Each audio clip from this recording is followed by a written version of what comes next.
Hello friends, welcome to my YouTube channel. आज हम लोग पढ़ेंगे संविधान की प्रस्तावना यानी प्रीएम्बल ऑफ द कॉन्स्टिट्यूशन। यह सभी एग्ज़ाम की दृष्टि से बहुत ही महत्वपूर्ण है। इससे करीबन 2 से 3 नंबर पूछ लिया जाता है। अतः आइए हम आइडियो के रूप में इसे देखते हैं और सुनते हैं। ठीक है। सर्वप्रथम अमेरिकी संविधान में प्रस्तावना को सम्मिलित किया गया था। तदुपरांत कई अन्य देशों ने भी इसे अपनाया, जिनमें भारत भी शामिल है। प्रस्तावना संविधान के परिचय अथवा भूमिका को कहते हैं। इसमें संविधान का सार होता है। प्रख्यात न्यायविद व संवैधानिक विशेषज्ञ N.A. पालकीवाला ने प्रस्तावना को संविधान का परिचय पत्र कहा है। यह एग्जाम में पूछता है, यहीं से प्रश्न उठता है कि बताइए कि संविधान का परिचय पत्र किसने कहा था। तो N.A. पालकीवाला ने प्रस्तावना को संविधान का परिचय पत्र कहा था। भारतीय संविधान की प्रस्तावना पंडित नेहरू द्वारा बनाए और पेश किए गए संविधान सभा द्वारा अपनाए गए उद्देश्य प्रस्ताव पर आधारित है।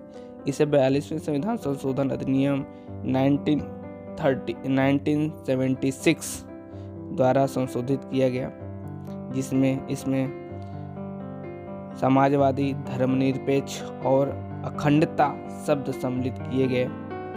समाजवादी मतलब एक सामाजिकता की विचार भावनाएं होगी, जिसमें सभी धर्मों और सभी समाज में सभी लोगों की गरिमा का ध्यान रखा जाएगा। धर्मनिरपेक्ष यानी किसी भी राज्य का किसी पर्टिकुलर कोई एक धर्म नहीं होगा, वह सभी, यानी उसके कहने का तात्पर्य है कि वह सभी धर्मों का आदर करेगा, सम्मान करेगा। और अखंडता शब्द सम्मिलित किए गए हैं, यानी अखंड अलग नहीं होगा, यानी भाईचारे को बनाए रखेगा। नेक्स्ट टॉपिक, संविधान के प्रस्तावना की विषय वस्तु। अब इसके हम विषय वस्तु को देखेंगे।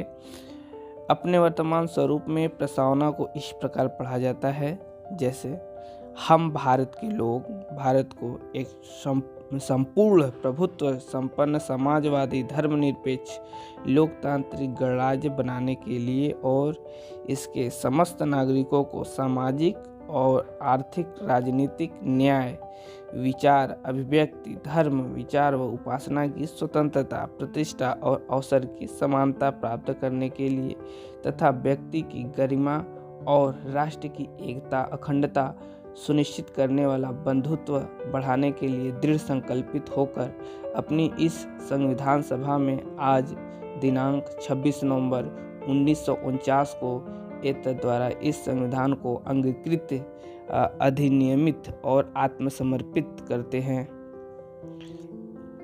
प्रस्तावना के तत्व। अब देखते हैं कि प्रस्तावना में उसके तत्व क्या है, उसके मूल तत्व क्या क्या है। तो इसमें प्रस्तावना के मुख्य रूप से 4 मूल तत्व हैं। आइए देखते हैं। पहला क्या है? पहला, संविधान के अधिकार का स्रोत। अब प्रस्तावना कहती है कि संविधान भारत के लोगों से शक्ति अधिगृहित करता है। पहले जब हमने पढ़ेंगे तो इसमें लिखा है भारत के लोगों, तो लोगों से, यहाँ से ही उनको शक्ति की अनुभूति होती है। सेकंड नंबर पर जो तत्व हैं, भारत की प्रकृति, यानी इस इंडिया की, इसकी नेचर क्या है। तो देखिए, ये मतलब इसका एक तरह से देखा जाए तो इस स्वभाव कैसा है। तो यह घोषणा करती है कि भारत एक संप्रभु, समाजवादी, धर्मनिरपेक्ष, लोकतांत्रिक व गणतांत्रिक राज्य व्यवस्था वाला देश है।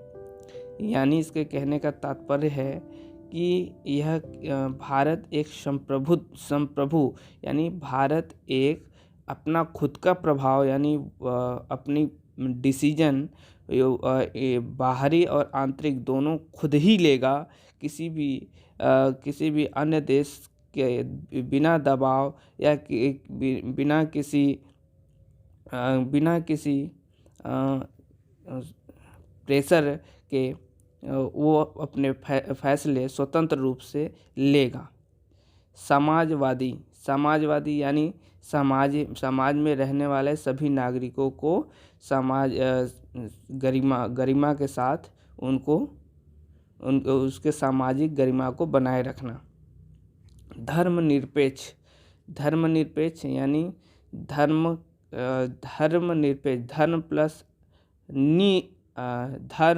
प्लस नी प्लस अपेक्षित, यानी कि धर्म की आशा न करना।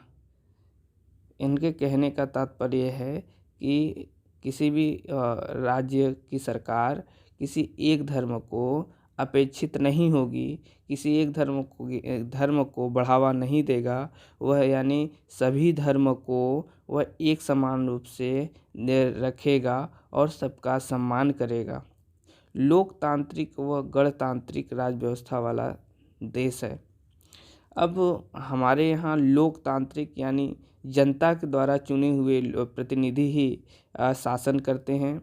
उनके द्वारा ही नियुक्त किए गए प्रतिनिधि ही हमारे देश का प्रतिनिधित्व करते हैं और वही सरकार आगे जाकर के सरकार बनते हैं। और वंशानुगत वाला नहीं होगा, इसीलिए इसको बनाया गया है कि लोकतांत्रिक होगा। ऐसा नहीं कि राजा का बेटा राजा ही होगा या किसी चांसलर का बेटा चांसलर होगा, जैसे जर्मनी में है। अब तमाम ऐसे हैं, तो हमारे यहाँ ऐसा सिस्टम नहीं होने वाला।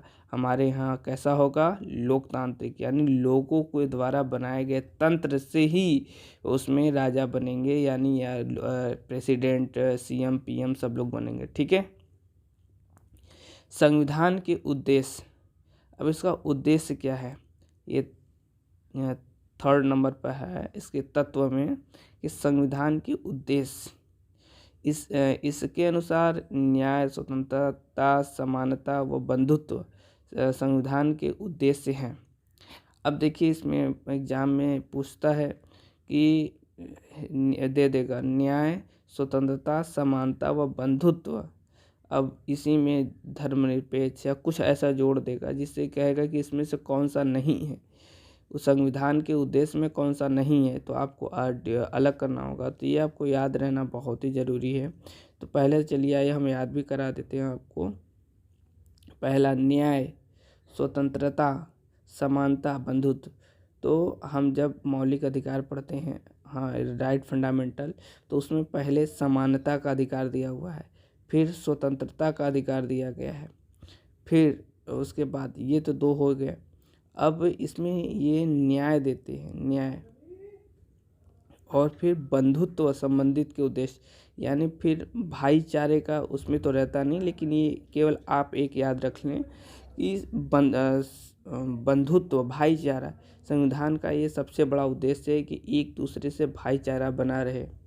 ये हमारे संविधान की बहुत बड़ी उद्देश्य के रूप में दिखता है कि इसमें आप हिंदू हों, मुस्लिम हों, सिख हों, ईसाई हों, किसी भी धर्म से आप हों, इसमें सभी धर्मों के लिए आपके लिए न्याय की व्यवस्था की गई है। इस संविधान की सबसे बड़ा उद्देश्य यही है कि आपको न्याय तीनों क्षेत्र में मिलेगा, जैसे समानता, स्वतंत्रता, बंधुत्व। ऐसा नहीं कि आपको आपकी गरिमा से खिलवाड़ किया जाए, ऐसा भी नहीं होगा। आपके साथ बंधुत्व जैसा व्यवहार किया जाएगा। इसका मुख्य उद्देश्य यही है।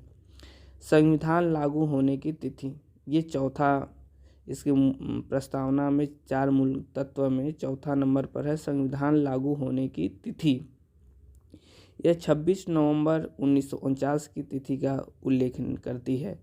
26 नवंबर 1949 को संविधान को अंगीकृत किया गया था, न कि लागू किया गया था। यह संविधान परीक्षा में बार बार पूछता है, तो इसे कृपया आप जरूर कंठस्थ कर लें। इससे 1-2 नंबर बनने के चांस अधिक रहते हैं।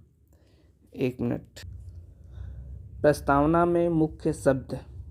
प्रस्तावना में कुछ मुख्य शब्दों का उल्लेख किया गया है। शब्द है संप्रभुता, समाजवादी, धर्मनिरपेक्ष, लोकतांत्रिक, गणराज्य, न्याय, स्वतंत्रता, समता व बंधुत्व, इनका विस्तार से उल्लेख नीचे किया गया है। संप्रभुता। संप्रभुता शब्द का आशय है कि भारत न तो किसी अन्य देश पर निर्भर है और न ही किसी अन्य देश का डोमिनियन है। इसके ऊपर और कोई शक्ति नहीं है और यह अपने मामलों आंतरिक हो या बाहरी हो, इसका निस्तारण करने के लिए स्वतंत्र है। यद्यपि वर्ष 1949 में भारत ने राष्ट्रमंडल की सदस्यता स्वीकार करते हुए ब्रिटेन का इसका प्रमुख माना, तथापि संविधान से अलग यह घोषणा किसी भी तरह से भारतीय संप्रभुता को प्रभावित नहीं करती। इसी प्रकार भारत की संयुक्त राष्ट्र में सदस्यता उसकी संप्रभुता को किसी मायने में सीमित नहीं करती। एक संप्रभु राज्य होने के नाते भारत किसी भी विदेशी सीमा अधिग्रहण अथवा किसी अन्य देश के पक्ष में अपनी सीमा के किसी हिस्से पर दो दावा छोड़ सकता है। समाजवादी। अब ये सेकंड नंबर पर, अब हम इसको थोड़ा डिटेल में शब्दों को पढ़ रहे हैं।